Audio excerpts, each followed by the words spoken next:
디모데후서 3장 14절에서 17절입니다. 그러나 너는 배워서 확신하게 된 것들 안에 거하라. 내가 그것들을 누구에게서 배운 줄 알며 또 어린아이 때부터 내가 거룩한 성경 기록들을 알았나니 그것들은 능히 너를 지혜롭게 하여 그리스도 예수님 안에 있는 믿음을 통해 구원에 이르게 하느니라. 모든 성경 기록은 하나님의 영감으로 주신 것으로 교리와 책망과 바로잡음과 의로 교육하기에 유익하니 이것은 하나님의 사람이 완전하게 되어 모든 선한 일에 철저히 갖추어지게 하려 함이라. 아멘. 벌써 한 15년 전, 20년 전까지 하고 지금 세상하고는 많이 달라졌다. 제가 학창시절이나 젊었을 때하고 지금은 너무 세상이 다릅니다. 그래서 한마디로 표현하면 세기 말적인 재앙이 시작되었다라고 느껴집니다. 제가 학창시절에는 이름도 몰랐던 게 쓰나미 이런 말 없었거든요. 또 뭐 토네이도도 물론 옛날에 있었겠지만 저는 이름도 몰랐던 것들이 요즘에는 뭐 너무나 많이 발생을 합니다. 전 세계적으로 천재지변이 많이 일어나고 특별히 이제 우리 옆 나라니까 잘 알죠. 중국 같은 경우는 몇 년째 지금 처참한 지진과 홍수, 또 이번에 필리핀은 태풍이 엄청나게 불어가지고 난리가 났죠. 참 사람이 산다는 게 허무하다는 느낌이 들 정도로 그런 일들이 자꾸 일어납니다. 그리고 사고방식들이 많이 달라졌어요. 너무나 이기적이고 자기 주관적이고 다른 사람을 상관하지 않는 그런 모습들. 그게 이제 막 사회적으로 전반적으로 나타나니까 아주 이상한 사회가 되었다는 그런 느낌이 듭니다. 테러는 말할 것도 없고 제가 이번에 그 동남아를 갔는데 제가 간다 그러니까 제 동기 목사님들 또 저 아는 그 고등학교 동창들 좀 만나고 갔는데 저보고 하는 말이 너 거기 왜 가냐고 자꾸 그러는 거예요. 거기 가면 너 잡히면 뭐 장기 다 뺏기고 죽는다고 장기 적출 뭐 그런 얘기. 그걸 한두 명이 얘기하는 게 아니에요. 그래서 참 그런 지금 시대가 되었다 하는 생각을 해봅니다. 사상적으로 혼란하지요. 성적으로 타락했죠. 뭐 동성애는 말할 것도 없고 살인, 강간 굉장한 일들이 지금 일상적으로 벌어지고 있습니다. 이혼은 도가 지나친 지 이미 오래됐습니다. 이번에 제가 그 동남아 지역을 가보니까 사람들 만나보고 그 지역에 가니까 우상천지입니다. 그리고 그 라오스나 미얀마 이런 쪽에는 요즘 세상 같지 않게 아주 그렇게 못 살아요. 우리나라 제가 초등학교를 1960년대에 초등학교 다녔는데 그때보다도 못 사는 것 같아요. 이 시대에 지금 이렇게 과학이 발전을 했는데도 아주 비참한 환경과 삶을 살고 있습니다. 하나님을 모르고 우상 숭배하고 있는 것 때문에 그런 거죠. 그래서 예수 그리스도 복음을 전해야 할 지역이 너무나 많다. 뭐 이쪽은 이제 다 됐고 복음 전할 때가 남은 데가 뭐 저 중동 조금 하고 뭐 이스라엘 들어가면 끝난다 그러는데 이쪽에 가보니까 전혀 아닙니다. 복음이 없어요. 아주 극소수. 그래서 우리 그리스도인들이 이렇게 안일하게 살면 안 되겠다 하는 생각을 하게 됐습니다. 주님 재림이 얼마 남지 않은 이때에 영적인 각성을 하고 영적인 긴장을 해야 합니다. 로마서 13장 11절에서 12절에 보면 때를 알거니와 지금이 우리가 잠에서 깨어야 할 바로 그때이니 이는 지금 우리의 구원이 우리가 믿었을 때보다 더 가까이 있기 때문이라. 밤이 많이 지나고 낮이 가까웠으니 그러므로 우리가 어둠의 행위를 벗어버리고 빛의 갑옷을 입자. 분명하게 말씀하셨죠. 자, 오늘 제목이 이제 인생 정답을 위한 5가지 질문. 올바른 인생의 정답을 찾아내기 위해서 우리가 5가지 질문을 하면서 답을 찾아내자는 겁니다. 첫 번째 질문은 왜 말세에 고통이 오느냐? 성경에 그렇게 되어 있거든요. 왜 그렇죠? 디모데후서 3장 1절에서 7절 오늘 말씀에서 그 앞부분을 보게 되면 말씀하셨습니다. 거기를 좀 펴놓으세요.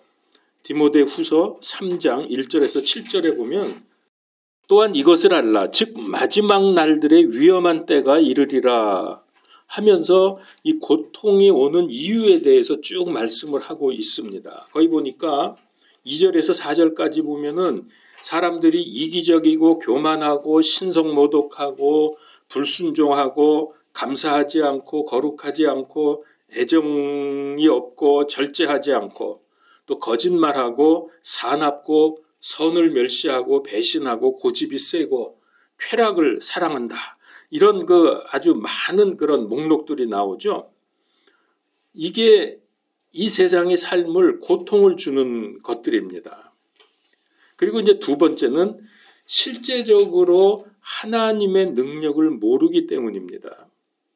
5절에 보니까 하나님의 성품의 모양은 있으나 그것의 능력은 부인하리니 이런 자들에게서 돌아서라. 자, 이게 좀 말씀드리기 뭐하지만은 기존 교인들도 불신자나 다름없는 삶을 참 많이 살고 있습니다. 인본주의로 살고 있는 거죠. 인간 중심으로. 하나님의 뜻에 따라 하나님 중심으로 사는 게 아니라 교회를 나가도 별로 변화는 없고 불신자처럼 별 차이가 없이 세상에서 살아간다. 이게 또 말세의 고통이 오는 이유입니다. 그리고 세 번째 보면은 6절에서 7절에 각종 이단과 단체들이 성행한다 그랬고 또 네 번째는 각종 우상 숭배와 점술과 사단 숭배가 성행한다. 그렇습니다. 지금 세상이 그렇지 않습니까? 하나님 대적하죠. 공산주의 사상, 진화론, 무신론 이런 것들이 지금 얼마나 만연해 있는지 몰라요. 하나님 믿는다 그러면은 좀 이상하게 쳐다보는 그런 경향이 있어요, 요즘에. 나 하나님 믿는 사람이요. 그러면은 저런 놈이 다 있나? 이런 느낌을 제가 받아요. 이 동남아시아는 특별히 제가 거기 가봤으니까 거기 얘기를 하게 되는데 가보니까 불교 사원이 가는 곳마다 얼마나 계속 있는지 몰라요. 태국은 말할 것도 없고 다 그렇고 에이즈가 만연해 있고요. 지금 세계적으로 아시지만 아시아, 아프리카, 유럽, 미국이나 남미 등의 온 세계가 우상으로 가득 차 있습니다. 희한하게 우상들이 많이 세워지고 있어요. 보면은. 잘 아시지만 중국은 어디를 가도 용이 있습니다. 용 동상 세워놓지 않으면 하다못해 그림이라도 그려놔요. 그 정도로 하고 일본 제가 한번 가봤더니 신사가 저라는 거 신사 있잖아요. 동네마다 없는 데가 없어. 지금 이런 상황입니다. 우리나라 군대가 요즘에 문제라고 하는데 당나라 군대가 되었다고 합니다. 군대 안에서 계속 사고 터지죠. 군 전문 인력들은 자꾸만 제대해서 가버리죠. 지금 우리나라 F-21 아주 첨단 비행기 또 35는 우리나라에 없는 것 같은데 하여튼 최첨단 비행기를 갖다 놓고도 조종사가 없다는 거예요.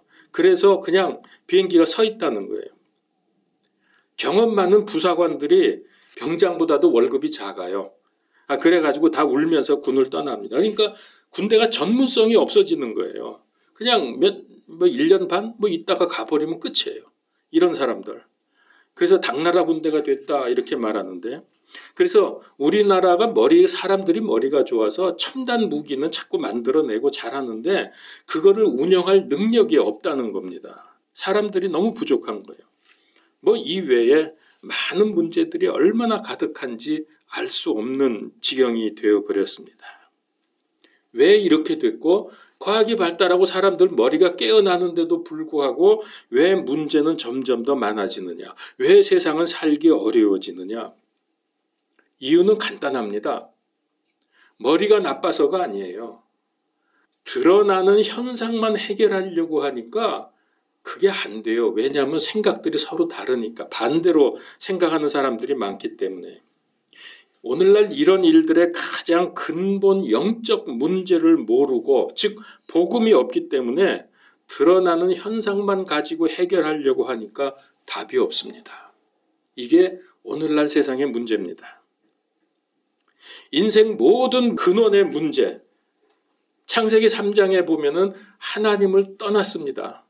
하나님 앞에 범죄하고 하나님을 떠난 이후로부터 이 세상은 엄청나게 어려운, 그래서 하나님이 아름답고 참 보기 좋게 보시기에 좋았더라 하는 이 세상을 만들어 놓으셨는데 어디 세상이 지금 그렇습니까? 얼마나 살기가 힘들고 무섭고 어렵습니까? 근데도 답이 없거든요. 사실 답은 있는데 모르는 거죠. 간단합니다. 하나님을 떠나서 생긴 문제니까 하나님께로 돌아가야죠.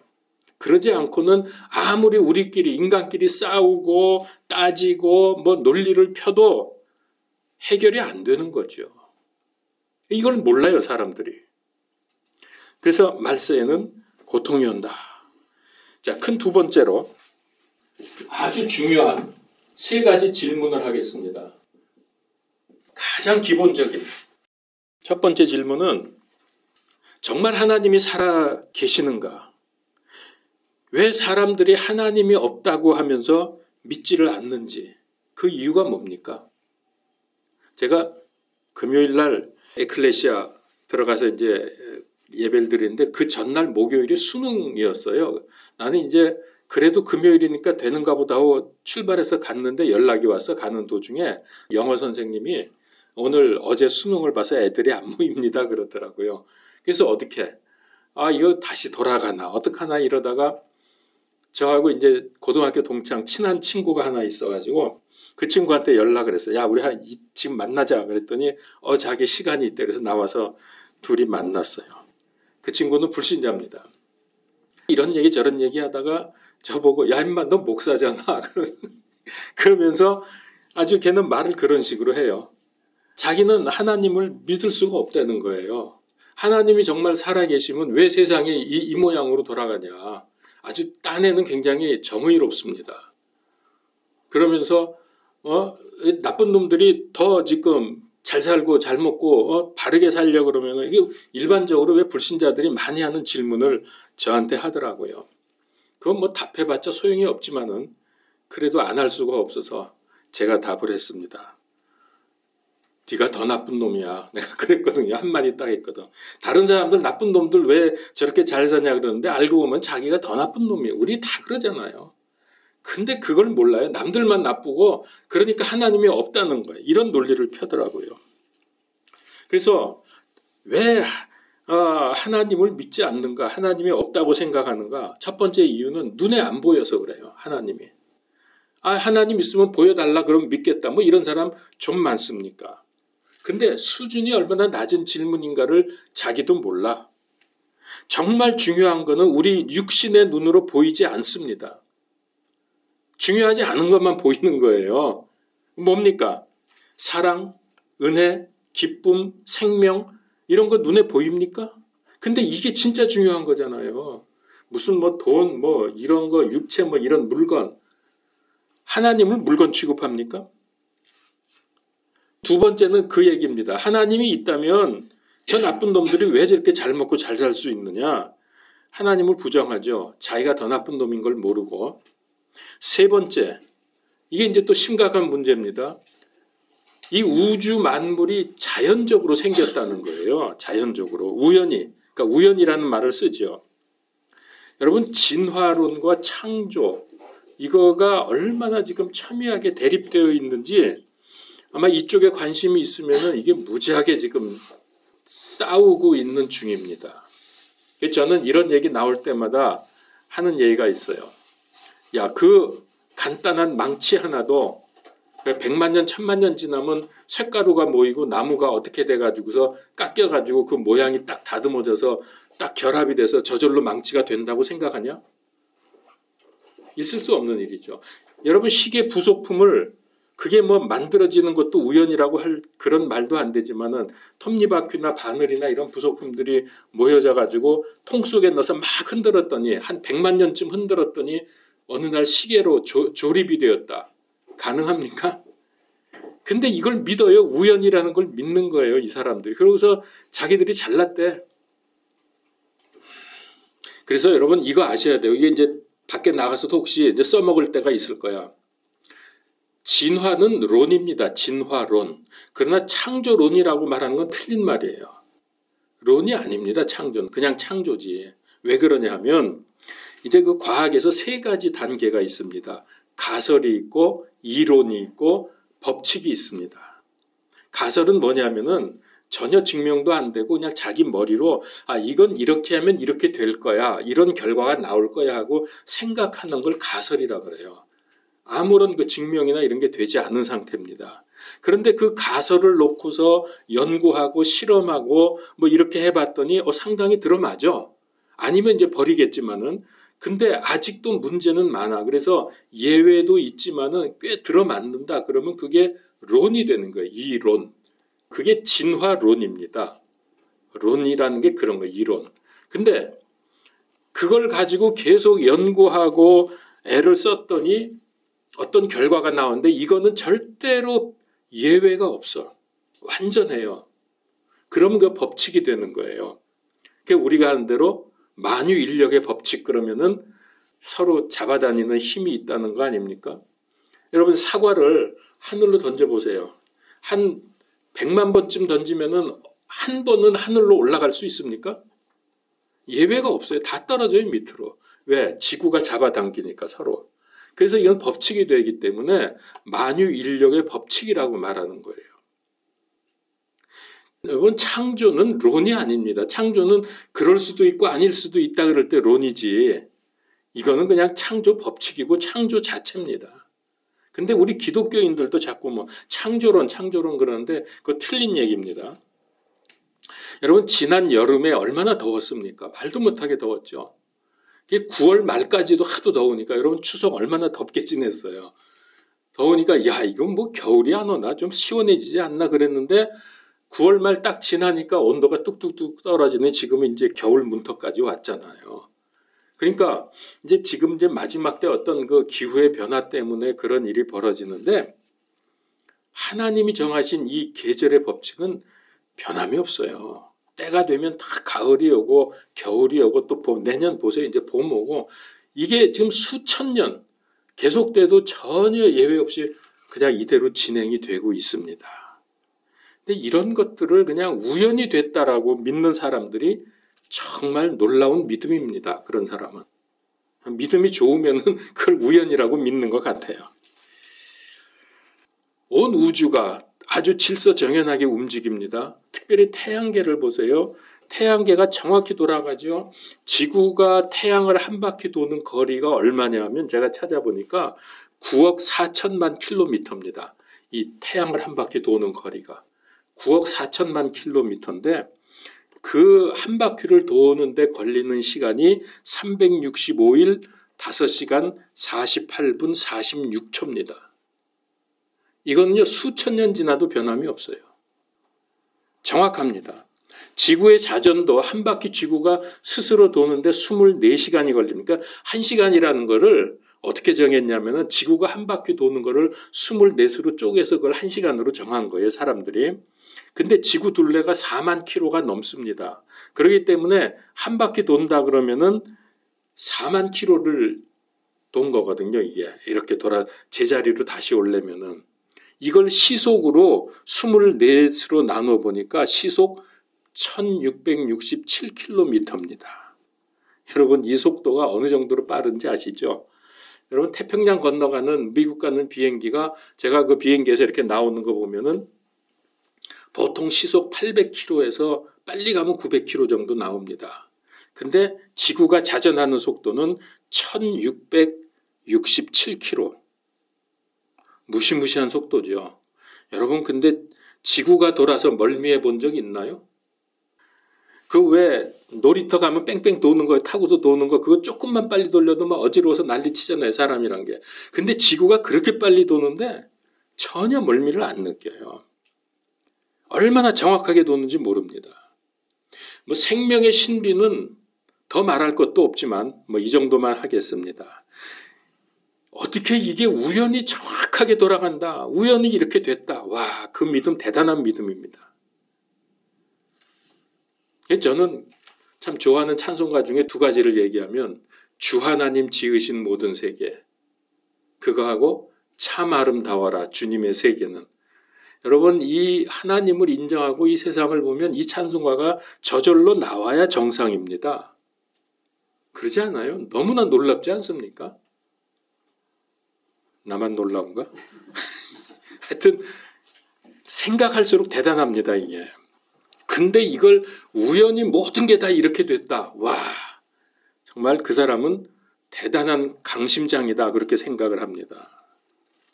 자, 세 가지 질문에서 두 번째 질문은 뭐냐면, 그러면 이제 여기서 우리가 답변할 때, 그런 거 보니까 하나님이 계시구나, 인정이 된다. 그러면 두 번째 질문에서, 그렇다면 그 하나님이 전지하시고 전능하시고 전제하시다고 믿어지느냐? 이게 중요한 질문이에요. 그냥 하나님 계시는데 이기적인 하나님, 그런 하나님을 우리가 믿는 거 아니잖아요.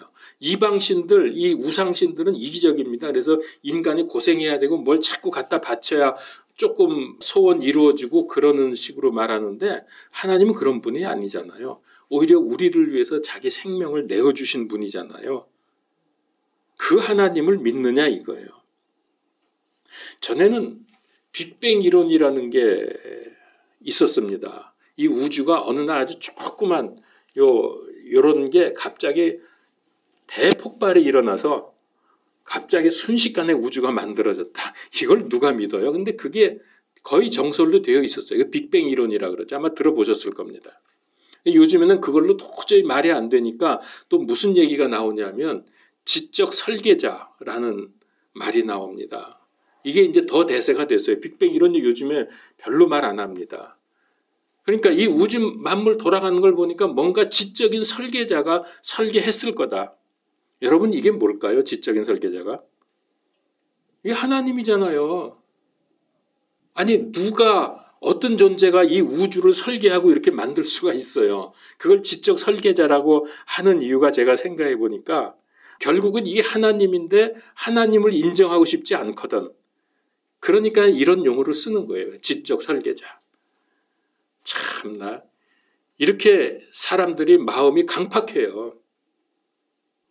예수님께서 이 땅에 계실 때 병 고치시고 죽은 사람 살리시고 놀라운 교훈도 주시고 태풍과 파도를 잔잔하게 하셨던 이 하나님의 능력을 경험하고도 마음이 강팍해진 이 유대인들이 그 예수님을 십자가에 죽였잖아요.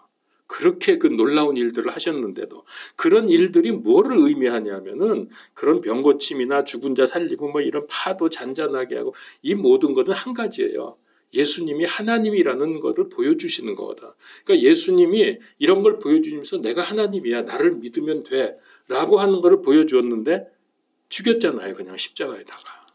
이게 인간이란 말이에요. 얼마나 악한지. 근데 이 사람들이 괜히 그냥 아무리 생각해도 하나님 없어, 예수님은 가짜야, 그래서 그러는 거 아닙니다. 이게 왜 그러느냐? 마귀의 속임수에 넘어가고 마귀에게 잡혀서 그런 거예요. 이런 영적인 내용을 정확히 알아야 우리가 이 세상을 보는 눈이 제대로 보이는 겁니다. 그리고 하나님이 이 우주를 창조하신 전지전능하신 하나님인 걸 믿습니까? 그거 외에는 이 세상 만물을 볼 때 대안이 없어요. 근데도 이걸 안 믿으면 이상한 거. 오히려 그 사람이 이상하시지.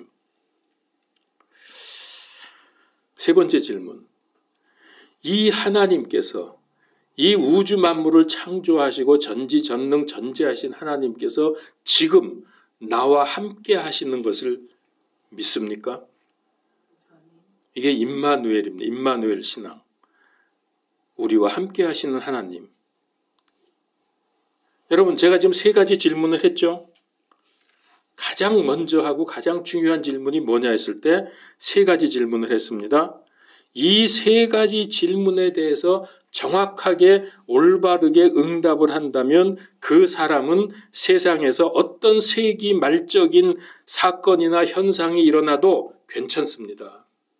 이 세 가지를 제대로 알면 세상이 요동치고 뒤집어져도 걱정할 필요가 없습니다. 우리 아버지이신 하나님께서는 전지전능 전제하시기 때문입니다. 이분이 임마누엘 하시는데 그러면 우리는 아무 문제가 없죠. 이런 분이 나와 함께 하시는데 두려움이 있을 수 있습니까? 걱정할 필요 있습니까? 그런데 이 세 가지 질문에 올바른 대답을 하지 못하면 그 인생은 망할 수밖에 없습니다. 그 정도는 다 믿죠. 뭐 그거 아니까 교회 나가죠. 그런데 진짜로 믿어야 돼요. 정말로. 위급할 때 이럴 때만 하나님 찾지 마시고. 자, 그러면 세 번째입니다. 그럼 도대체 예수 그리스도는 누구며 그 복음은 뭐냐? 이걸 알아야죠. 한마디로 말하면 성경에서 말씀하시는 그리스도가 예수님이고 복음입니다. 자, 이것도 이제 제가 네 가지 정도로 말씀을 드리겠습니다. 첫 번째는 예수님이 누구냐?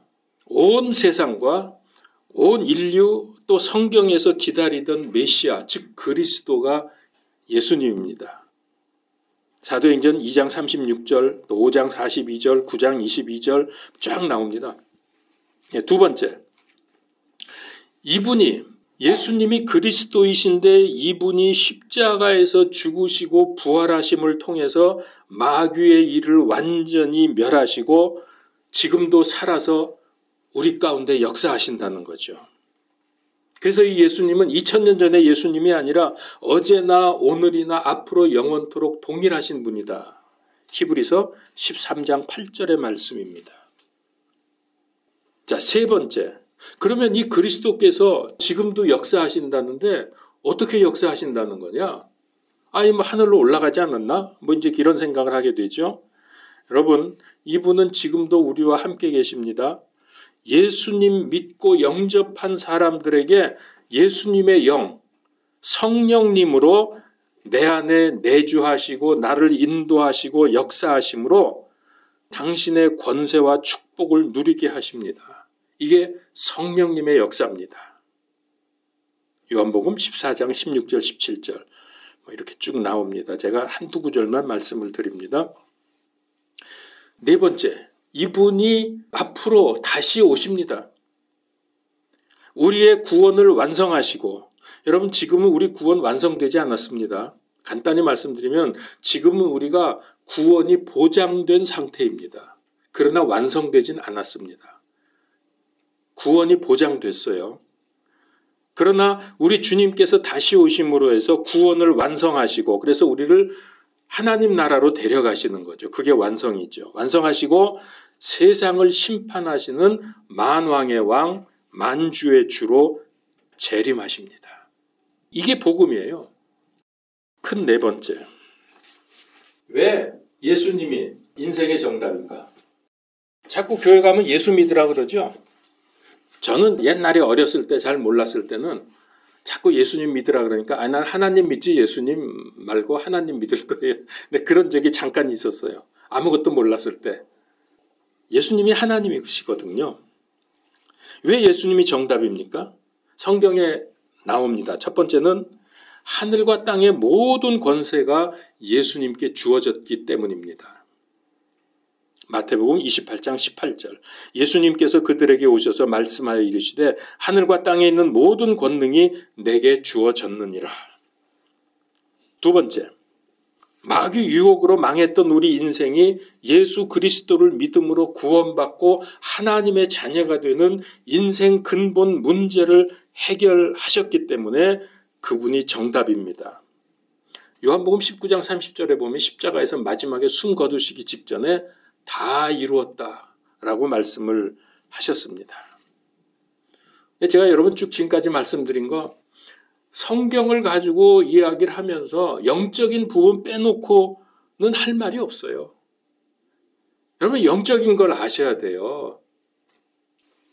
인류 역사나 나라들을 보면은 너무나 확실한데도 아까도 말씀드렸지만 특별히 중국을 보면 잘 알 수 있습니다. 뭐 나이지리아, 중동 국가들도 그렇지만은 중국은 우리 바로 옆에 있기 때문에 피부로 느껴지지 않습니까? 또 관계가 많이 있기 때문에 중국은 하나님을 믿지 못하게 하는 대표적인 공산 독재 국가입니다.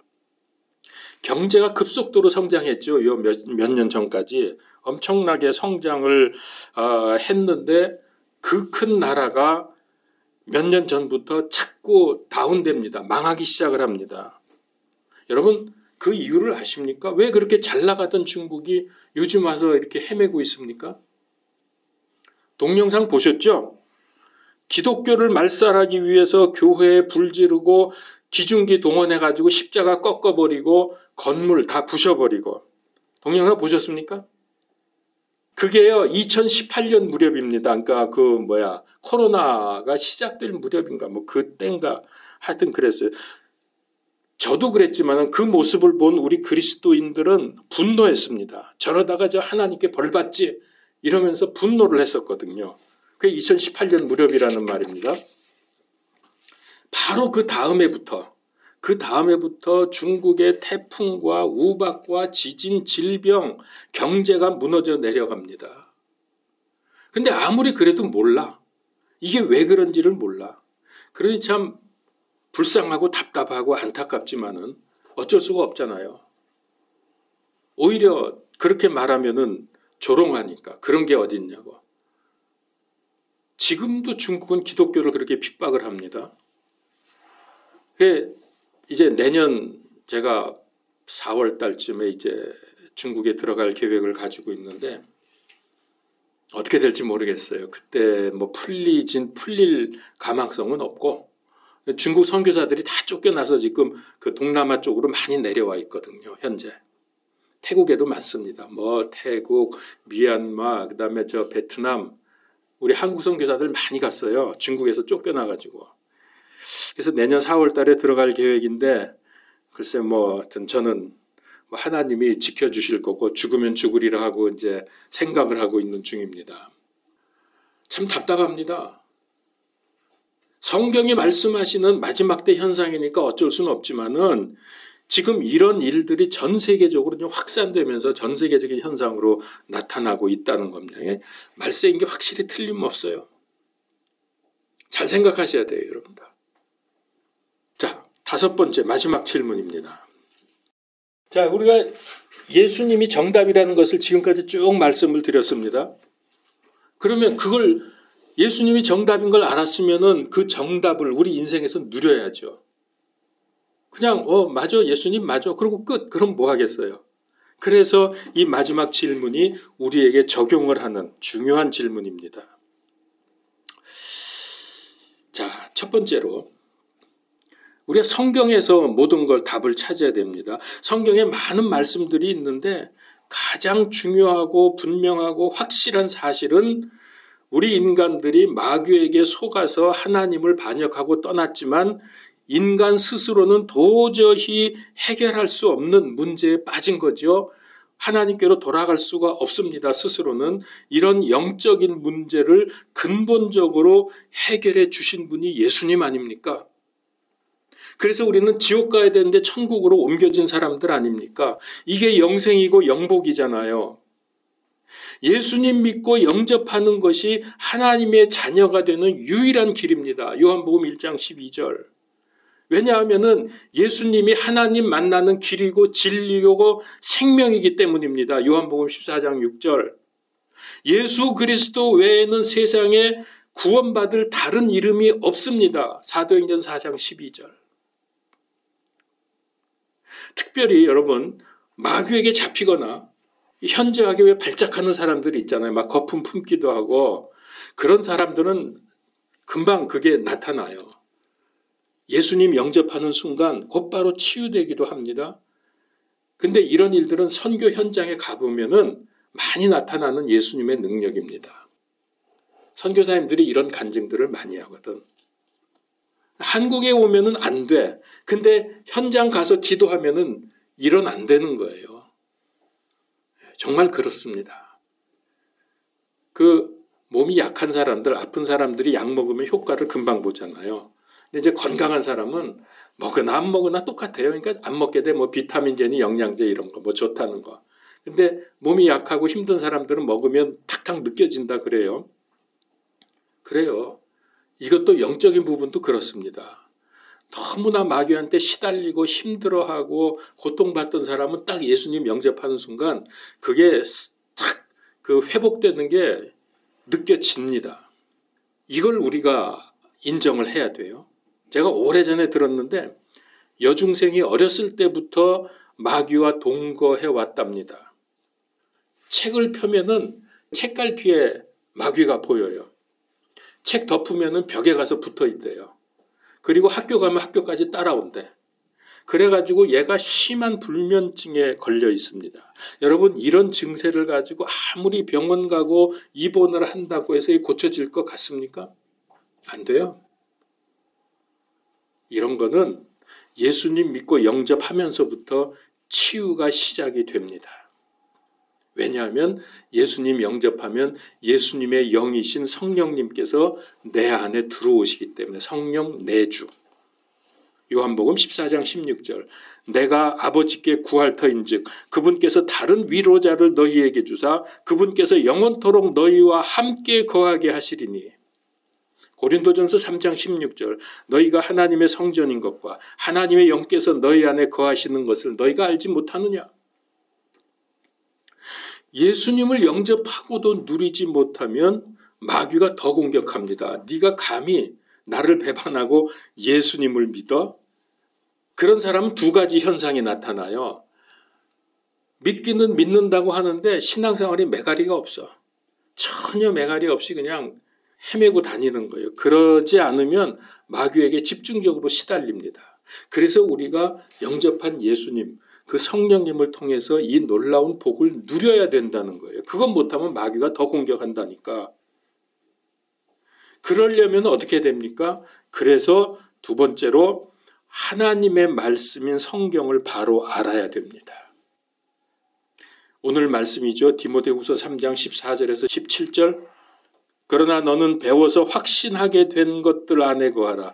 내가 그것들을 누구에게서 배운 줄 알며 또 어린아이 때에 내가 거룩한 성경 기록들을 알았나니 그것들은 능히 너를 지혜롭게 하여 그리스도 예수님 안에 있는 믿음을 통해 구원에 이르게 하느니라. 모든 성경 기록은 하나님의 영감으로 주신 것으로 교리와 책망과 바로잡음과 의로 교육하기에 유익하니. 자, 마지막 절 보세요. 이것은 하나님의 사람이, 즉 이것이라는 건 앞에 쭉 성경에 대해서 말씀하셨잖아요. 이것은 하나님의 사람이 완전하게 되어 모든 선한 일에 철저하게 갖추어지게 하려 함이라. 어떻게 된다고요? 완전하게 돼요. 철저하게 갖추어지도록. 그러니까 완전해져야죠. 그렇게 맨날 시달리고 고생하고 그러지 말고. 사람이 멸망당하는 이유는 사탄 마귀 때문이죠. 그것만 없었으면 괜찮잖아요.